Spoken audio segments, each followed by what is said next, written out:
मुझसे वो प्रॉब्लम बेटा सवाल करो जो मुझे कहो कि सर हमारे पूरे पाकिस्तान में ये मसला और ये सब के लिए, मैं उसका जवाब दूंगा। इंटरनेट का इंटरनेट का आपको पता है इंटरनेट में सबसे ज्यादा लड़ रहा हूँ, इतना लड़ रहा हूँ कि मुझे बात पर ये भी पता नहीं चलता घर के पहुंचने में नहीं।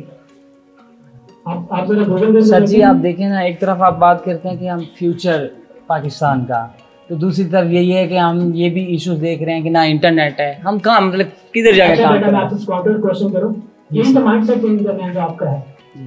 आपको अमेज़न में काम करते हुए कितना अर्सा हुआ? 2 से 3 साल। 2 से 3 साल।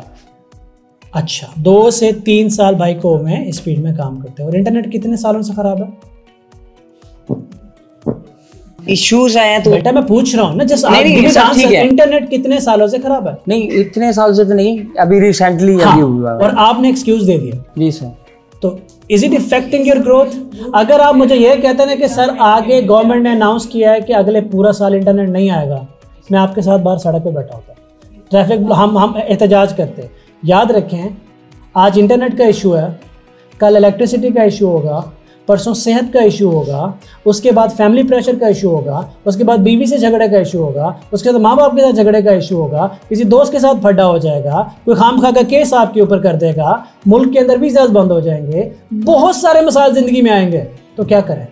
We want a smooth road बेटा, परफेक्टली, बाकी भी तो सर्वाइव कर रहे हैं। प्रॉब्लम का हल ढूंढो, we are fighting for it. But याद रखो जब आप इंटरनेट के इशू की बात कर रहे हो तो हमने 70-80 हज़ार डॉलर का बिजनेस सिक्योर किया, इसमें मैंने वीडियो बनाई। अच्छा यार इंटरनेट डाउन है, चले एक काम करते हैं। इंटरनेट के अंदर पीक आवर्स भी होते हैं, ऑफ पीक आवर्स भी होते हैं, पता है इसका? नहीं पता? इसलिए कहता हूँ ना कि जब प्रॉब्लम माइंड से होता है। पीक आवर्स क्या होते हैं कि हर बंदा इंटरनेट यूज़ कर रहा है, इंटरनेट की स्पीड ओवरऑल लो होती है। ऑफ पीक आवर्स होते हैं लोग सो रहे होते हैं, पाकिस्तान में इंटरनेट यूज़ ही लोग नहीं कर रहे, इंटरनेट की स्पीड बढ़ेगी कम होती है ऑफ पीक आवर्स में। भाई मैंने सोना साइकिल चेंज कर दिया, मैंने सारे काम ऑफ पीक आवर्स में किए। ऑफिस आता था, मुझे पता था कि यार डेटा स्लो है लेकिन केबल पे इंटरनेट ठीक आ रहा है, केबल पे इंटरनेट ठीक आ रहा है। शाम को अगर जाके मैंने कोई लेक्चर देखना है, कोई वीडियो देखनी, मैं ऑफिस में डाउनलोड कर लूँगा, कोई ईमेल्स करनी है, फाइल्स करनी है, बता दूंगा। अपने क्लाइंट को कम्युनिकेट करूँगा कि यार इन आवर्स में मेरी कम्युनिकेशन ज़रा पैची होगी, ठीक है। मैं अपने आप को थोड़ा सा एडजस्ट किया, स्ट्रगल की, प्रॉब्लम किया, मैंने वीडियो बना के डाली कि यार ऐसी सिचुएशन से लड़ने के लिए आपको क्या करना चाहिए। एक तरफ तो लड़ रहा था गवर्नमेंट से, मेरी एक वीडियो 2 मिलियन 3 मिलियन से ऊपर गई है जब मैं फ्रीलांसिंग पे इस पे इंटरनेट पे बात कर रहा था। एक तरफ मैं लड़ रहा था गवर्नमेंट से, दूसरी तरफ मैं मसले का हल ढूंढ रहा था अपनी ज़ात तक। 7 हैबिट की किताब पढ़िएगा कि यार आपका एक सर्कल ऑफ इन्फ्लुएंस होता है कि आपने अपनी ज़िंदगी के मसाइल लिखने पर एक सर्कल ड्रॉ करना, देखना कि आपके बस में क्या है और आपके बस में क्या नहीं है। जो आपके बस में नहीं है उसके बारे में सोचना छोड़ दें और जो आपके बस में है उस पर काम करना शुरू कर दें। फिर आहिस्ता से आपकी कैपेसिटी बढ़ेगी, वो मसला भी आपकी रेंज में आ जाएगा जो आपका मसला नहीं था। मतलब अगर मैं आज से 5 साल पहले जाऊं तो मेरा मसला था कि खाना कैसे खाना है शाम को, आज मेरा मसला है कि पाकिस्तान का इंटरनेट ठीक कैसे करना। उस वक्त मेरा ये मसला नहीं था क्योंकि मेरा इन्फ्लुएंस, सर्कल ऑफ इन्फ्लुएंस छोटा था। With the passage of time communication, skill set, achievement बढ़ता गया। तो ज़िंदगी में मसाइल आएंगे, हर रोज़ आएंगे, बहुत ज़्यादा आएंगे, शदीद आएंगे, पर याद रखना उन मसाइल में से गुजरना आपका काम होगा। जब आप ये इंटरनेट की बात करें, इस इंटरनेट के अंदर मुझे एक बच्चा मिला जो व्हील चेयर से उठकर आके लाहौर से टॉप का प्राइज़ जीत के गया। गांव से आया, मुजफ्फराबाद से आया, मैंने उसके ऊपर एक वीडियो भी की है। There are stories, you just have to change the mindset. और ये प्रॉब्लम है हमारा, हम जहाँ भी फंसते हैं, इदारा या गवर्नमेंट या पॉलिसीज़, इधर जाते हैं। I am saying that Pakistan is not a perfect place, but there are so many opportunity in this world for people like you. Last question बेटा, we will wrap it up. कॉन्टेस्टेंसी काम किस तरह किया जाए, और जिस चीज़ में इंटरेस्ट है वो तो कर रहे हैं, लेकिन जिस चीज़ में इंटरेस्ट नहीं है उसमें इंटरेस्ट कितना बनाया जाए। फोकस कैसे करना चाहिए, फोकस कैसे रख सकते हैं, मुस्तकिल मिजाजी कैसे डेवलप कर सकते हैं, और जो काम में इंटरेस्ट नहीं है उसको कैसे करना है। ऐसे जी, जो काम इंटरेस्ट नहीं है लेकिन वो ज़रूरी है। अच्छा, इंटरेस्ट नहीं है लेकिन ज़रूरी है, मैं बता देता हूँ। अब एक बात है, मैं ये एग्जांपल सबको देता हूँ। सब ने कॉलेज, स्कूल और यूनिवर्सिटी का टाइम देखा है। जब आपका सेमेस्टर शुरू होता है तब आप कितने घंटे पढ़ते हो, और एग्ज़ाम से 3 दिन पहले कितने घंटे पढ़ते हो। सेमेस्टर के शुरू में अगर पंखे की आवाज़ भी तेज़ हो जाए तो आपको हो आज गर्मी है, मेरा दिल नहीं करा पढ़ने को। और एग्ज़ाम से 3 दिन पहले आप सड़कों पे भी पढ़ रहे होते हैं, बसों में भी पढ़ रहे होते हैं, रास्ते में भी पढ़ रहे होते हैं, हर जगह पढ़ रहे होते हैं, ना गर्मी लग रही होती है, कुछ नहीं हो रहा होता। क्वेश्चन, सेमेस्टर के शुरू में जो फोकस नहीं था वो सेमेस्टर के एंड में कहाँ से आया? बाहर से आया या अंदर से आया?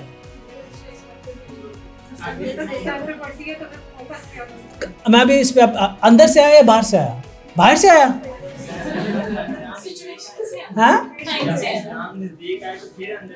हाँ, एग्जाम नजदीक है तो अंदर से आया। मतलब पहला जवाब कि फोकस आप सबके अंदर एग्जिस्ट करता है। ये सलाहियत, ये एबिलिटी अल्लाह ने आपके अंदर रख दी है। अब हम बात करते हैं इसको यूज कैसे करना है। अच्छा, अब एग्जाम के करीब जाके वो बाहर क्यों आता है? क्योंकि आपको पता होता है ना गया तो चित्र पड़ेंगे, फेल हो जाएंगे। सर ये नेचर भी होती है, कुछ लोग, मैं नेचर की बात कर रहा हूँ। हाँ जी, नेचर होती है ना, कुछ काम वक्त से बाद में करने के आदी होते हैं, कुछ पहले करने के आते हैं, और आप अपनी नेचर को चेंज नहीं कर सकते। नेचर को चेंज कर सकते चेंज नहीं, आप उसमें अमेंडमेंट कर सकते हो, 30% कम या 30%। आप एक बुक पढ़िएगा, मैं आपको रेकमेंड करके जा रहा हूँ, winning the war in your mind. This book will tell you how to change your beliefs.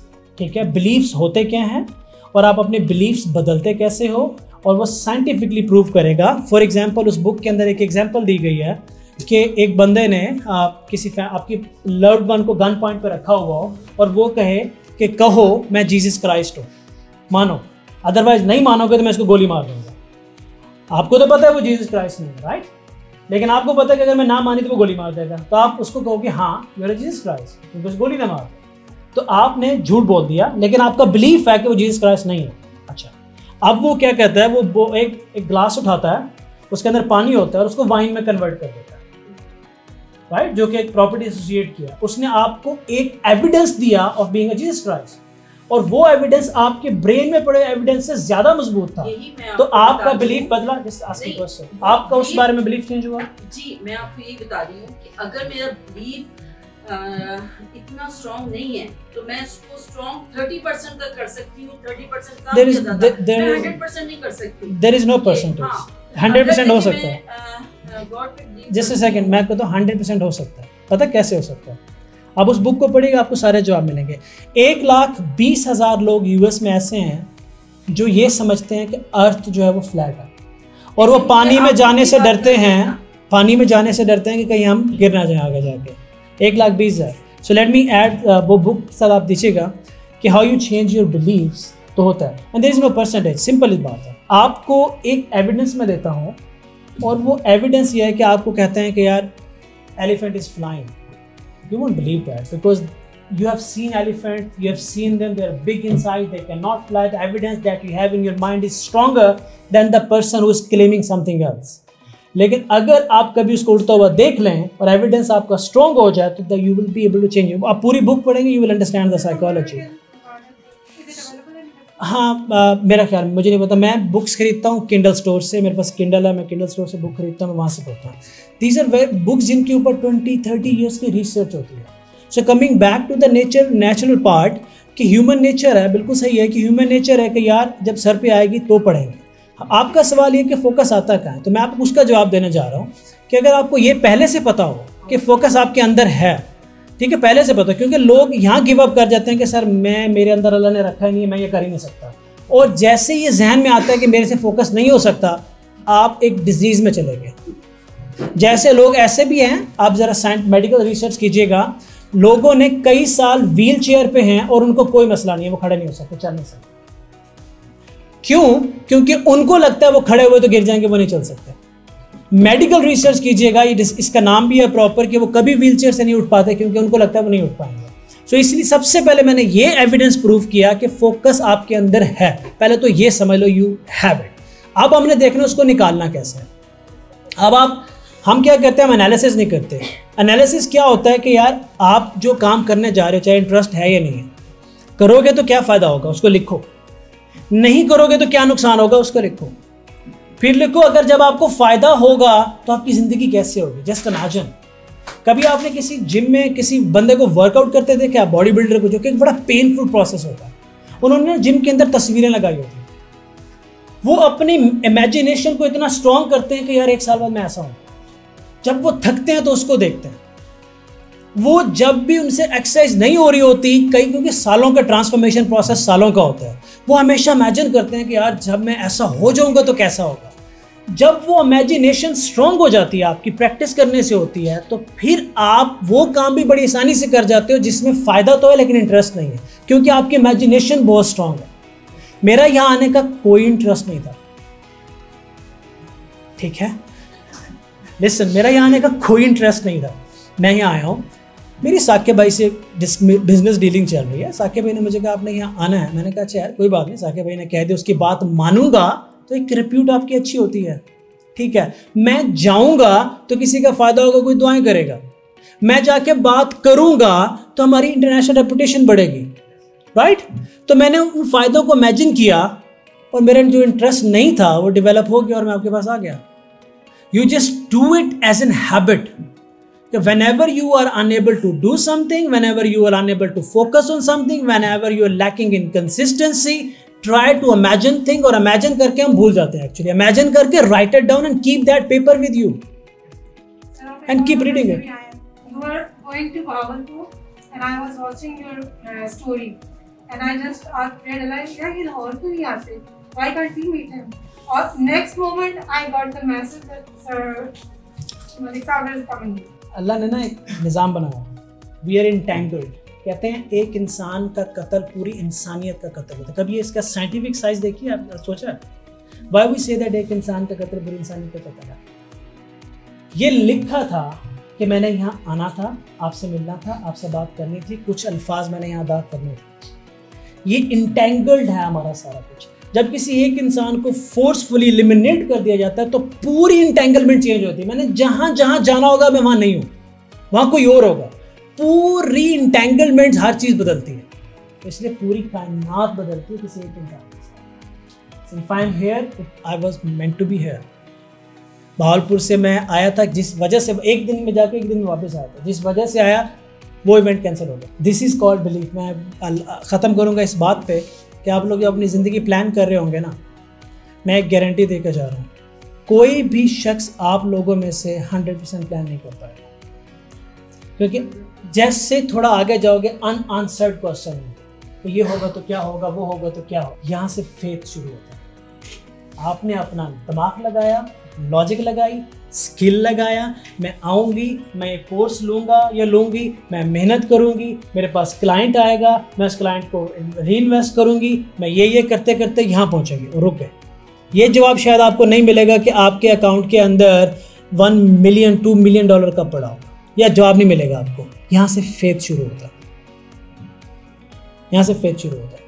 तो life is a combination of logic and faith. तो इसलिए सिंपल से आप रूल बना लें। मैंने आपको स्टार्ट में कन्वर्सेशन में कह दिया था, मेरा सिंपल लाइफ है, मेरा लेफ्ट वाले से और राइट वाले से बेहतर होगा। End of the story. Simple, अपने आप से किया हुआ वादा नहीं तोड़ना। सिंपल, वेरी सिंपल थिंग्स आपको जिंदगी में ट्रांसफॉर्म करके रख देते हैं, आपको बदल के रख देते हैं।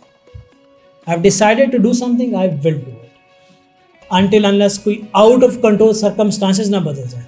लेकिन मैं अपने आप को अकाउंटेबल हूँ।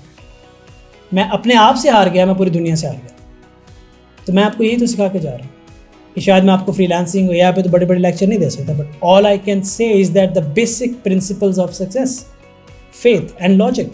और अगर आप सेल्फ हेल्प की किताबें पढ़ते हैं तो आपको अंदाज़ा होता है ये सारी छोटी छोटी चीज़ें जो है लाइफ में कैसे बदलती हैं। I am just ending it up. एक टाइम था मेरी ज़िंदगी में, मैं डिप्रेशन में चला गया, सुसाइडल थॉट्स आ रहे थे, ना आगे कुछ था ना पीछे कुछ था।